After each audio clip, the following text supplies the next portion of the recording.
Hello నమస్తే. నేను journalist Srinivas. ఈరోజు తెలంగాణ వార్తాపత్రికల్లో వచ్చిన ప్రధాన వార్తలలో ముఖ్యమైనది ముఖ్యమంత్రి రేవంత్ రెడ్డి గారు ఈ మధ్య ఢిల్లీలో మాట్లాడిన వ్యాఖ్యలపైన ఒక రకంగా యూటర్న్ తీసుకొని వివరణ ఇచ్చే ప్రయత్నం చేశారు. ఢిల్లీలో ఏం వ్యాఖ్యలు చేశారంటే, నేనే రాజు, నేనే మంత్రి, నేనే మొనగాడిని, నేను 10 సంవత్సరాల పాటు ముఖ్యమంత్రిగా తెలంగాణ రాష్ట్రానికి ఉంటాను. 10 కాదు 10.5 సంవత్సరాలు. ఒక 6 నెలలు నాకు బోనస్ కూడా వచ్చే అవకాశం ఉంది. జమిలీ ఎన్నికలు 2029లో జరిగితే అని చెప్పి స్పష్టంగా వ్యాఖ్యలు చేశారు. ముఖ్యమంత్రిగా 10.5 సంవత్సరాల అవకాశం ఉంటది. నాకు బోనస్ కూడా వస్తది. నేనే మొనగాడిని అని చెప్పారు. దానిపైన ఒక రకంగా కాంగ్రెస్ పార్టీ కల్చర్‌కి వ్యతిరేకం అది అని పెద్ద ఎత్తున ప్రజల్లో చర్చ జరిగింది. మీడియాలో చర్చ జరిగింది. అదే అంశం పైన దాదాపు మీడియాలో డిబేట్లు, చర్చలు, ఆర్టికల్సు, రకరకాల విమర్శలు, దాన్ని అనుకూలించేవాళ్ళు అనుకూలించడం రకరకాలుగా జరిగినాయి గానీ, కాంగ్రెస్ పార్టీ నుంచి ఒక సింగిల్ పర్సన్ బయటకొచ్చి మాట్లాడాలి. ఇది తప్పు అని గాని, ఒప్పు అని గాని. ఒక కోమటిరెడ్డి రాజగోపాల్ రెడ్డి తప్ప, ముఖ్యమంత్రి స్థాయిలో ముఖ్యమంత్రికి మేము గూడా పోటీలో ఉన్నాం. ముఖ్యమంత్రి మేమే అయ్యేది. జెండా మోసింది మేమే అని చెప్పిన వ్యక్తులు గూడా నోరు మెదపలే. At the same time Congress party అధిష్టానం నుంచి కూడా ఇది తప్పని గాని, ఇది ఒప్పని గాని, దాని వివరణ గాని అడగలే. ప్రజల్లో చర్చ జరిగింది. మీడియాలో చర్చ జరిగింది. మరి ముఖ్యమంత్రి రేవంత్ రెడ్డి గారు ఇప్పుడు ఎందుకు వివరణ ఇయ్యాల్సొచ్చింది? ఒక 4, 5 రోజుల తర్వాత డిబేట్ బర్న్ అయిన తర్వాత, దానిపైన చర్చ జరిగిన తర్వాత, ఇప్పుడు వివరణ ఇయ్యటానికి కారణం ఏంది? కాంగ్రెస్ పార్టీ అధిష్టానం ఏమైనా క్లాస్ పీకిందా? లేదా ఇక్కడున్న రాష్ట్ర నాయకత్వంలో ఉన్న పెద్దలు ఎవరైతే ఇంకా ముఖ్యమంత్రి స్థాయిలో మేము కూడా ముఖ్యమంత్రి అభ్యర్థులు అని చెప్పుకునే ఆ పేరు ఉన్న నాయకులు ఏమన్నా అభ్యంతరం వ్యక్తం చేశారో ఇంటర్నల్‌గా తెలవదు గానీ, ఆయన వివరణ ఇచ్చే ప్రయత్నం చేయాలి. లేదు, లేదు నేను అట్లా అనలేదు అని. అది ఈరోజు అన్ని వార్తాపత్రికల వార్త. దానికి సంబంధించిన మేము సేవకులం, పాలకులం కాదని ఏనాడు చెప్పాను. నేను రాజును, నేనే రాజును, నేనే మంత్రినని మరోలా అర్థం చేసుకున్నారు. ముఖ్యమంత్రి నేనే, మున్సిపల్ మంత్రిని నేనే, ఎన్నికలకు గెలుపోవడంలో బాధ్యత నాదేనని అర్థము అని చెప్పిండట. మరి ఆ అర్థం చెప్పినప్పుడు నేనే ముఖ్యమంత్రి, నేనే మున్సిపల్ శాఖ మంత్రి అని మీరు చెప్పినప్పుడు అది ఎవరికైనా తెలవదా మీరు మళ్ళా చెప్పటానికి? అనేది తెలంగాణ ప్రజల ముందున్న సమస్య. మరి అక్కడ బోనస్‌గా ఇంకొక 6 నెలలు నాకు ముఖ్యమంత్రి పదవొస్తది. 5 గాదు, 10 గాదు, 10.5 సంవత్సరాలు బోనస్ వచ్చే అవకాశం ఉంది ఇంకొక 6 నెలలు. ముఖ్యమంత్రి నేనే, మొనగాడిని నేనే అని ఎందుకొచ్చింది? అనేది తెలంగాణ సమాజం ముందున్న ప్రశ్న. వ్యాఖ్యలైతే చేసిండు. దానిపైన వివరణ ఇచ్చే ప్రయత్నం చేసిండు. లేదు వేరే రకంగా అర్థం చేసుకున్నారని చెప్పిండు. అసలు ఆ వేరే రకంగా అర్థం చేసుకుండని మళ్ళా యూ టర్న్ తీసుకోవాల్సిన పరిస్థితి రేవంత్ రెడ్డి గారికి ఎందుకొచ్చింది? దీని వెనక ఏం జరిగింది? దీంట్లో అసలు ప్లాన్ ఏంటి? ఎందుకు వివరణ ఇయ్యాల్సొచ్చింది? స్ట్రాటజీ ఫెయిల్ అయిందా? లేదంటే లీక్ అయిందనే బాధ, భయమా, ఆందోళన? ఇదేమన్నా వ్యూహమా? మాట్లాడటం ఒక వ్యూహం, దాని వివరణ ఇవ్వటం ఇంకొక వ్యూహమా అనేది ఇప్పుడు ప్రధానంగా ప్రజల ముందు మెదులుతున్న ప్రశ్న. దీనికి రకరకాల బయట చర్చ ఏంటంటే, కాంగ్రెస్ పార్టీ అధిష్టానంలో ఉన్న ముఖ్యమైన నాయకులు ఒక రకంగా క్లాస్ పీకినట్టు అర్థమైంది. దాంతో పాటు కిందున్న అంటే ఇక్కడ తెలంగాణ కాంగ్రెస్ పార్టీలో ఉన్న ముఖ్యమైన తలకాయలు కూడా అభ్యంతరం వ్యక్తం చేసినట్టు బహిరంగంగా కాదు, అంతర్గతంగా. ఎందుకు అంటే 2004 నుంచి 2009, 2009 నుంచి 2014 వరకు యూపీఏ గవర్నమెంట్ ఉంది ఢిల్లీలో. ప్రధానమంత్రి మన్మోహన్ సింగ్, యూపీఏ చైర్పర్సన్ సోనియా గాంధీ. అప్పుడు ఉమ్మడి ఆంధ్రప్రదేశ్‌కి ముఖ్యమంత్రిగా రాజశేఖర రెడ్డి గారు 2004లో ముఖ్యమంత్రి అయ్యారు. పాదయాత్ర చేసి గెలిపించారు. 2009లో మళ్ళీ ముఖ్యమంత్రి అయ్యారు. ఆ 2 టర్ములు కూడా ఉమ్మడి ఆంధ్రప్రదేశ్ నుంచి దాదాపు 35 పైగా స్థానాలు, ఎంపీ స్థానాలు ఢిల్లీకి ఇచ్చారు రాజశేఖర రెడ్డి కాంగ్రెస్ పార్టీ అభ్యర్థులను గెలిపించి. యూపీఏ గవర్నమెంట్ నిలబడదంటే వారే కారణం. అటువంటి రాజశేఖర రెడ్డి కూడా ఎప్పుడు రెండోసారి ఎన్నికల ప్రచారంలో మీడియా వాళ్ళు జర్నలిస్టులు అడిగితే, మళ్ళీ ముఖ్యమంత్రి ఎవరు మీరేనా అంటే, అది నేనా కాదా అనేది అధిష్టానం నిర్ణయిస్తది. ఇది కాంగ్రెస్ పార్టీ.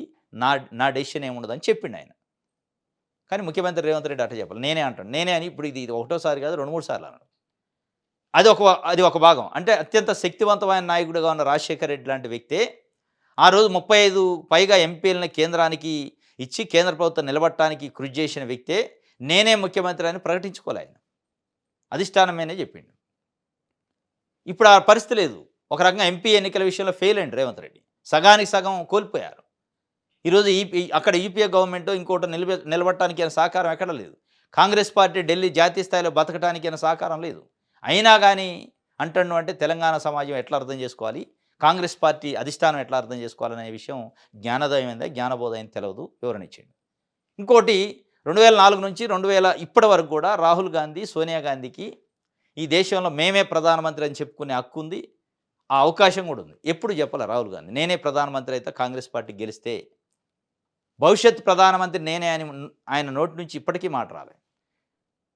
గాంధీ కుటుంబం కాంగ్రెస్ పార్టీకి ఉన్న అనుబంధం, కాంగ్రెస్ పార్టీ గాంధీ కుటుంబం పైన ఆధారపడిన పద్ధతి, ఇవన్నీ చూసిన తర్వాత కూడా వారు రాహుల్ గాంధీ గారి లాంటి నాయకుడే, సోనియా గాంధీ లాంటి నాయకురాలే ఎప్పుడు కూడా మేమే ప్రధానమంత్రి మా కుటుంబం నుంచి ఉంటారని ప్రకటించుకోలే.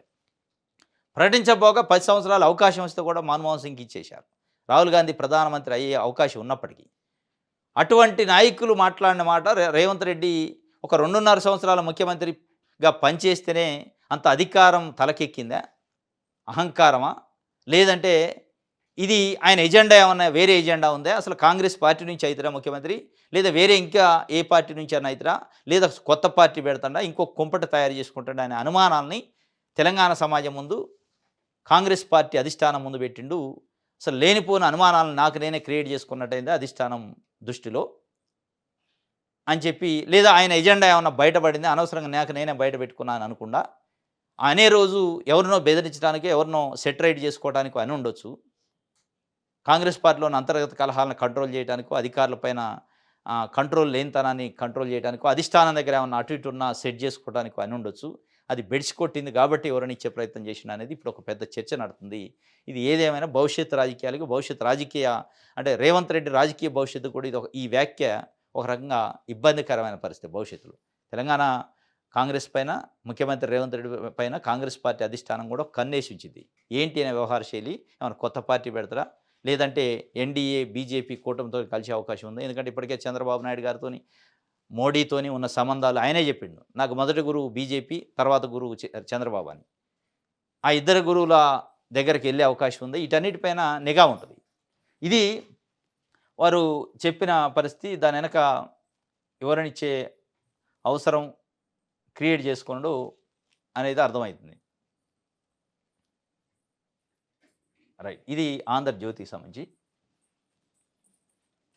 రైట్. ఈనాడు ప్రజాకర్షక పథకాలకు తెరదించాం, వ్యవస్థీకృత అంతరాలు సరిచేస్తున్నాం, తదుపరి ప్రస్థానానికి కేంద్ర బడ్జెట్ ఊతము, వికసిత భారత్కి ఇది పునాది. ప్రజాకర్షక పథకాలకు తెరదించామని మన ప్రధానమంత్రి నరేంద్ర మోడీ గారు చాలా స్పష్టంగా చెప్పారు దేశానికి. భారతదేశంలో 150 కోట్ల మంది ప్రజలకి ఎన్డీఏ కూటమి ఎజెండా ఏంటి, ఎన్డీఏ కూటమి భవిష్యత్తులో ఏమి పరిపాలన చేయబోతుందని స్పష్టంగా బడ్జెట్ విశ్లేషణ చెబుతూ నరేంద్ర మోడీ గారు చెప్పారు. ప్రజాకర్షక పథకాలకు తెరదించడం అంటే భవిష్యత్తులో సబ్సిడీలు ఉండవు, ఎత్తేస్తారు, ఉచిత పథకాలు ఉండవు, ఎత్తేస్తారు. సరే అవి ఉంచాలా, ఎత్తేయాలా, ఆ ప్రజాకర్షక పథకాల వల్ల రాష్ట్రానికి, దేశానికి రాష్ట్రాలకు జరుగుతున్న నష్టమైంది, కష్టమైంది, లాభమైంది అనేది అది ఒక చర్చ నడుస్తుంది. ఈ స్థాయిలో ఉచిత పథకాలు ఉండకూడదు అనేది ఆర్థిక నిపుణులు చెప్తున్నారు. సబ్సిడీల విషయంలో రకరకాల ఉన్నాయి అభిప్రాయాలు. ఉన్నప్పటికీ ఒక ప్రధానమంత్రి కుర్చీలో కూర్చొని ఒక రాజకీయ పార్టీ ప్లాట్ఫామ్లో ఉండి మాట్లాడటం వేరు, బయట ఉన్న మేధావులు మాట్లాడటం వేరు, న్యూట్రల్ పీపుల్ మాట్లాడటం వేరు, ఆర్థిక రంగ నిపుణులు మాట్లాడటం వేరు. ఆర్థిక రంగ నిపుణుడు అవతారంలో మాట్లాడిన ప్రధానమంత్రి నరేంద్ర మోడీ గారు. సరే ఈరోజు మాట్లాడిన మాటలు, ఇప్పుడు ఎలక్షన్స్ లేవు, దీనిపైన ఇంపాక్ట్ ఉండకపోవచ్చు, కానీ భవిష్యత్ రాజకీయాలకి ఇది ఒక ఈ నరేంద్ర మోడీ గారు చేసిన కామెంటు, వ్యాఖ్య తప్పనిసరిగా ఒక మార్గాన్ని చూపిస్తుంది. ప్రజాకర్షక పథకాలకు మేము తెరదించడంతో పాటు వికసిత భారత్కి ఇదే పునాది అంటాడు. వికసిత భారత్కి ఇదే పునాది, ప్రైవేటీకరణ కూడా పునాది, ప్రైవేటీకరణే మనకి మార్గం ఈ దేశం అభివృద్ధి కావాలంటే అని ఒక 2 పాయింట్లు చెప్పిండు. ఒకటి, ప్రజాకర్షక పథకాలను మేము వ్యతిరేకిస్తున్నాం, అంటే తగ్గిస్తున్నాం, సబ్సిడీలు, ఉచితాలు దాన్ని తగ్గిస్తూ ప్రభుత్వ పబ్లిక్ రంగంలో ఉన్న వాటిని తీసిపోయి ప్రైవేట్ రంగంలో పెట్టేదానికి మేము మా ప్రయారిటీ అది. ఈ 2 అంశాలని దేశ ప్రజల ముందు ప్రధానమంత్రి నరేంద్ర మోడీ ఉంచారు. ఇది రేపు భవిష్యత్తులో ఇండియా కూటమి కానీ, కాంగ్రెస్ పార్టీ కానీ వాళ్ళు తీసుకునే స్టాండ్కి ఇది ఒక ఊతము ఇచ్చే అవకాశం ఉంది. నరేంద్ర మోడీ గారు మాట్లాడిన మాటలు వ్యవస్థీకృత అంతరాలు సరిచేస్తారట, వాణిజ్య ఒప్పందాలతో ఎగుమతులకు ఊపొచ్చింది, తెలుగు రాష్ట్రాలకు ప్రయోజనం చేకూర్చాను, నా ఆలోచనలన్నీ దీర్ఘకాల దృష్టితో ఉంటాయని చెప్పిండు. వాస్తవంగా ఇప్పుడున్న రాజకీయ పార్టీలు, రాజకీయ పార్టీల నాయకులు దీర్ఘకాలిక దృష్టిలో లేదా దేశం భవిష్యత్తు, అప్పులో లేదా స్కీములో, సబ్సిడీల దృష్టిలో పెట్టుకొని ఓట్లకు పోతే ఓట్లు పడే అవకాశం ఉండదు. సీట్లు ఎక్కే అవకాశం ఉండదు. కానీ ఇప్పుడు మాట్లాడిన మాటకి ఎన్నికల వరకు కట్టుబడి ఉంటాడా నరేంద్ర మోడీ నిజంగా? లేదా అవతల పార్టీల నుంచి ఎన్డీఏ కూటమి నుంచో, ఇండియా కూటమి నుంచి వచ్చే మేనిఫెస్టోను, వాళ్ళు ఇచ్చే ఉచితాలు, వాళ్ళు చెప్తున్న హామీలను తీసుకొని మళ్ళా యూటర్న్ తీసుకునే అవకాశం ఉందా గానీ, మొత్తానికైతే తెరదించినం అని చెప్పిండు. ఇది ఒక వార్తగా ఈనాడు ఇచ్చింది. రైట్. సాక్షి చూద్దాం. Congress plus BRS, BRS plus BJP, Congress plus BJP హంగు కొత్త రాజకీయ రంగుని అంటే స్థానిక సంస్థల మున్సిపాలిటీ ఎన్నికల తర్వాత, ఎన్నికల ముందు ముఖ్యమంత్రి రేవంత్ రెడ్డి గారు బీజేపీ, బీఆర్ఎస్ ఒకటన్నాడు. కేటీఆర్ కాంగ్రెస్, బీజేపీ ఒకటన్నాడు. ఇక బీజేపీ అయితే బీఆర్ఎస్, కాంగ్రెస్ ఒకటని 3 పార్టీలు 3 ముక్కలాట ఆడి ఎన్నికల ప్రచారంలో చెప్తూ ఇప్పుడు అవి స్పష్టంగా కనపడుతుంది. చాలా మున్సిపాలిటీలలో కాంగ్రెస్, బీఆర్ఎస్ కొన్నిసార్లు కలిసే అవకాశం ఉంది. కాంగ్రెస్, బీజేపీ కలిసే అవకాశం వచ్చింది. బీఆర్ఎస్, బీజేపీ కొన్ని దగ్గర ఈ హంగు ఏర్పడ్డది కాబట్టి దాదాపు 36 మున్సిపాలిటీలో హంగు ఏర్పడ్డది. ఈ హంగుకు సంబంధించి ఏదో ఒక రకంగా ఆ చైర్‌లో కూర్చోవాలి. ఆ చైర్‌లో కూర్చునే దానికి సిద్ధాంతాలు, పార్టీలు, జెండాలు, గుర్తులు మర్చిపోయారు. ఇది జరుగుతుందట, రంగులు మారినాయి అని చెప్పి, రాజకీయ రంగులు హంగుతోని మారినాయి అని చెప్పి ఒక వార్తని సాక్షి పేపర్ రిపోర్ట్ చేసింది.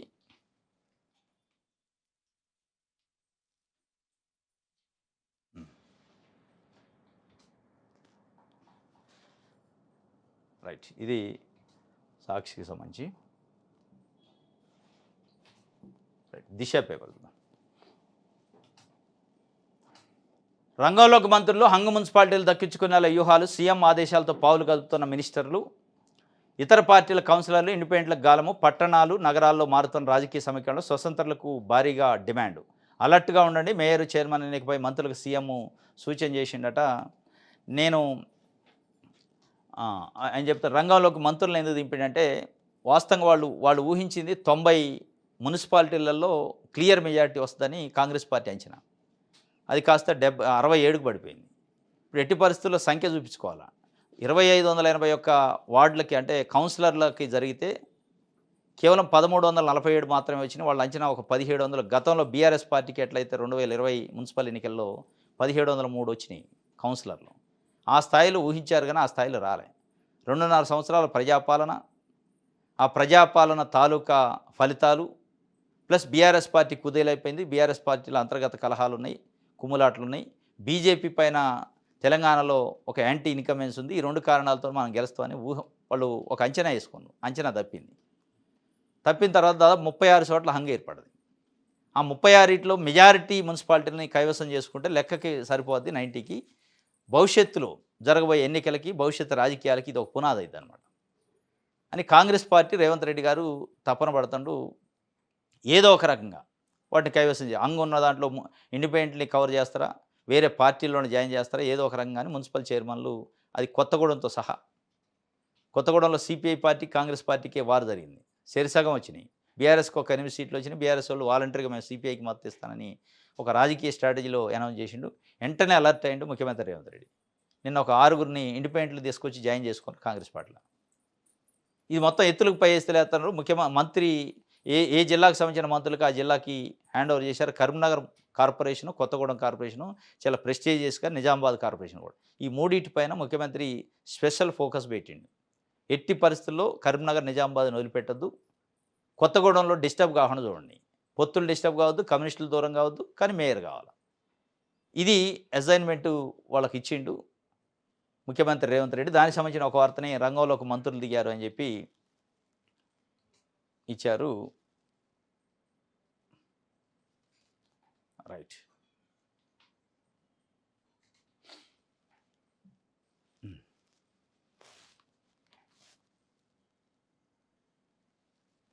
మన తెలంగాణ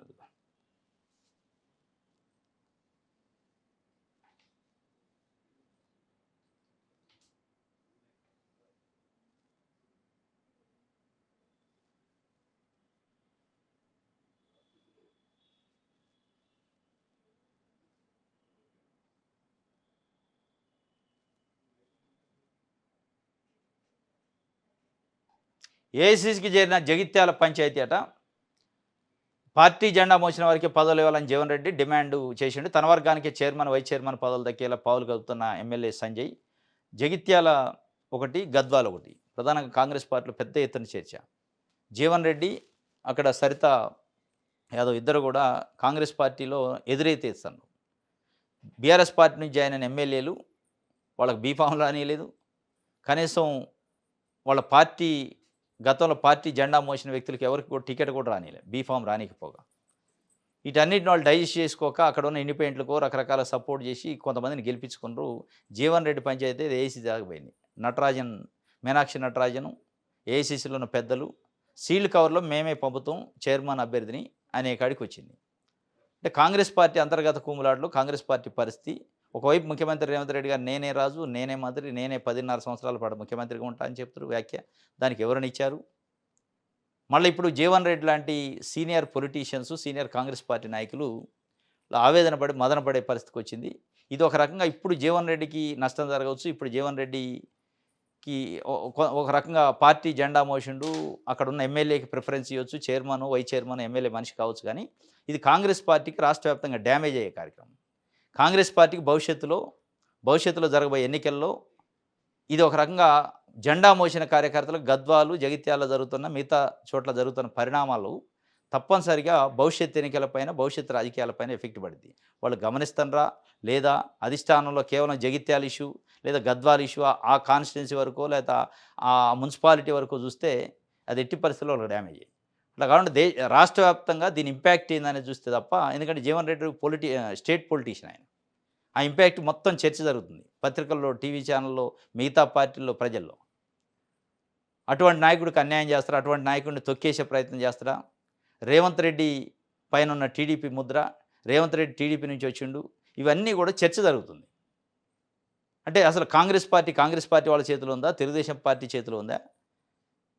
కాంగ్రెస్ పార్టీ రేవంత్ రెడ్డి పార్టీ ఇది అనే ఒక చర్చ జరుగుతున్న సందర్భంలో తెలుగుదేశం పార్టీ మీడియా కూడా కొమ్ము కాస్తున్నట్టు రేవంత్ రెడ్డికి ఒక వార్తలు రాయటం, వాళ్ళని ఎలివేట్ చేయటం, ఇంకొక వైపు అసలు కాంగ్రెస్ నాయకుల్ని ఒక రకంగా అనుమానం, వాళ్ళని కించపరిచి అవమానపరిచే విధంగా వార్తలు రాయటం, ఇవన్నీ చూస్తుంటే కాంగ్రెస్కి ఉందా? రేవంత్ రెడ్డి కాంగ్రెస్ అయినా ముంచుతారా, తేలుస్తారా అని ఒక చర్చ జరుగుతుంది. ఇప్పటికైనా అలర్ట్ అయ్యి వాళ్ళు ఇటువంటి ఎంకరేజ్ చేయకుండా పార్టీ జెండా మోసిన వాళ్ళకి ప్రిఫరెన్స్ ఇస్తే తప్ప భవిష్యత్తు కాంగ్రెస్ పార్టీ భవిష్యత్తుకి ప్రమాదం లేకుండా ఉంటుంది. వాళ్ళు అంటించుకోకుండా వాళ్ళు ఇదే మొద్దు నిద్రపోతే అధిష్టానం తప్పనిసరిగా ప్రమాదం ఉంది. ఇది ఒక వార్త మన తెలంగాణకు సంబంధించి. ఇది ఈరోజు న్యూస్ అనాలిసిస్. రేపు తాజా వార్తలతోని తిరిగి కలుసుకుందాం. Thank you.